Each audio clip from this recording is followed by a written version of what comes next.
ओम नमः शिवाय। अब हम विंध्येश्वर संहिता का अध्याय 5 से 8 पढ़ने जा रहे हैं। भगवान शिव के लिंग एवं साकार विग्रह की पूजा के रहस्य तथा महत्व का वर्णन। सूत जी कहते हैं, शौनक, जो श्रवण, कीर्तन और मनन इन तीनों साधनों के अनुष्ठान में समर्थ ना हो, वह भगवान शंकर के लिंग एवं मूर्ति की स्थापना करके नित्य उसकी पूजा करे तो संसार सागर से पार हो सकता है। वंचना अथवा छल ना करते हुए अपनी शक्ति के अनुसार धनराशि ले जाए और उसे शिवलिंग अथवा शिव मूर्ति की सेवा के लिए अर्पित कर दे। साथ ही निरंतर उस लिंग एवं मूर्ति की पूजा भी करे। उसके लिए भक्ति भाव से मंडप, गोपुर, तीर्थ, मठ एवं क्षेत्र की स्थापना करे तथा उत्सव रचाए। वस्त्र, गंध, पुष्प, धूप, दीप तथा पुआ और शाक आदि व्यंजनों से युक्त भांति भांति के भक्ष्य भोजन अन्य नैवेद्य के रूप में समर्पित करें। छत्र, ध्वजा, व्यंजन, चामर तथा अन्य अंगों सहित राजोपचार की भांति सब सामान भगवान शिव के लिंग एवं मूर्ति को चढ़ाए। प्रदक्षिणा, नमस्कार तथा यथाशक्ति जप करे। आवाहन से लेकर विसर्जन तक सारा कार्य प्रतिदिन भक्ति भाव से संपन्न करे। इस प्रकार शिवलिंग अथवा शिव मूर्ति में भगवान शंकर की पूजा करने वाला पुरुष श्रवणादि साधनों का अनुष्ठान ना करे तो भी भगवान शिव की प्रसन्नता से सिद्धि प्राप्त कर लेता है।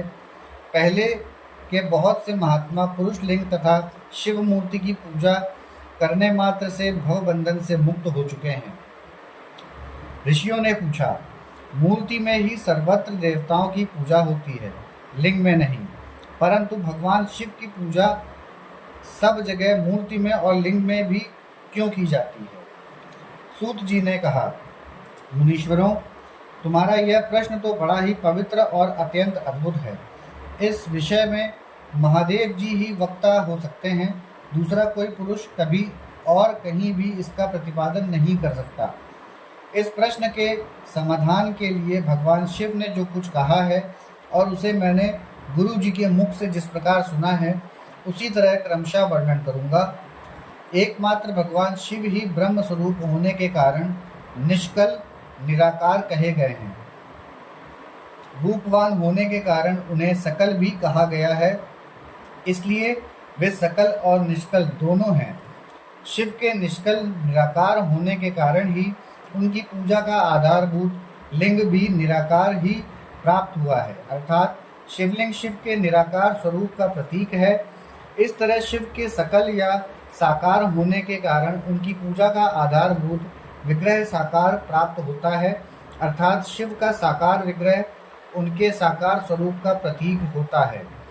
सकल और अकल समस्त अंग आकार सहित साकार और अंग अंगार से सर्वथा रहित निराकार रूप होने से ही वे ब्रह्म शब्द से कहे जाने वाले परमात्मा हैं। यही कारण है कि सब लोग लिंग और मूर्ति दोनों में ही सदा भगवान शिव की पूजा करते हैं। शिव से भिन्न जो दूसरे दूसरे देवता हैं, वे साक्षात ब्रह्म नहीं हैं, इसलिए कहीं भी उनके लिए निराकार लिंग नहीं उपलब्ध होता। पूर्व काल में बुद्धिमान ब्रह्मपुत्र संत कुमार मुनि ने मंदराचल पर नंदिकेश्वर से इसी प्रकार का प्रश्न किया था। संत कुमार बोले, भगवान शिव से भिन्न जो देवता हैं, उन सबकी पूजा के लिए सर्वत्र प्रायः मूर्ति मात्र ही अधिक संख्या में देखा और सुना जाता है। केवल भगवान शिव की ही पूजा में लिंग और वेद दोनों का उपयोग देखने में आता है। अतः कल्याणमय नंदिकेश्वर इस विषय में जो तत्व की बात हो उसे मुझे इस प्रकार बताइए, जिससे अच्छी तरह समझ में आ जाए। नंदिकेश्वर ने कहा, निष्पाप ब्रह्म कुमार, आपके इस प्रश्न का हम जैसे लोगों के द्वारा कोई उत्तर नहीं दिया जा सकता, क्योंकि यह गोपनीय विषय है और लिंग साक्षात ब्रह्म का प्रतीक है। तथापि आप शिव भक्त हैं, इसलिए इस विषय में भगवान शिव ने जो कुछ बताया है उसे ही आपके समक्ष कहता हूँ। भगवान शिव ब्रह्म स्वरूप और निष्कल निराकार हैं, इसलिए उन्हीं की पूजा में निष्कल लिंग का उपयोग होता है।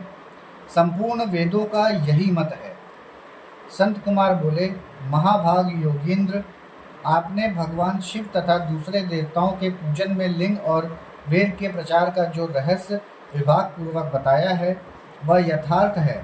इसलिए लिंग और वेद के आदि उत्पत्ति का जो उत्तम वृत्तांत है उसी को मैं इस समय सुनना चाहता हूँ। लिंग के प्राकट्य का रहस्य सूचित करने वाला प्रसंग मुझे सुनाइए। इसके उत्तर में नंदकिशोर ने भगवान महादेव के निष्कल स्वरूप लिंग के आविर्भाव का प्रसंग सुनाना आरंभ किया। उन्होंने ब्रह्मा तथा विष्णु के विवाद, देवताओं की व्याकुलता एवं चिंता, देवताओं का दिव्य कैलाश शिखर पर गमन, उनके द्वारा चंद्रेश्वर महादेव का स्तवन, देवताओं से प्रेरित हुए महादेव जी का ब्रह्मा और विष्णु के विवाद स्थल में आगमन तथा दोनों के बीच में निष्कल आदि अंतरहित भीषण अग्नि स्तंभ के रूप में उनका आविर्भाव आदि प्रसंगों की कथा कही। तदंतर श्री ब्रह्म और विष्णु दोनों के द्वारा उस ज्योतिर्मय स्तंभ की ऊंचाई और गहराई का था लेने की चेष्टा एवं केतकी पुष्प के शाप वरदान आदि के प्रसंग भी सुनाए। यहाँ पे हमारा अध्याय 8 तक समाप्त होता है। ओम नमः शिवाय।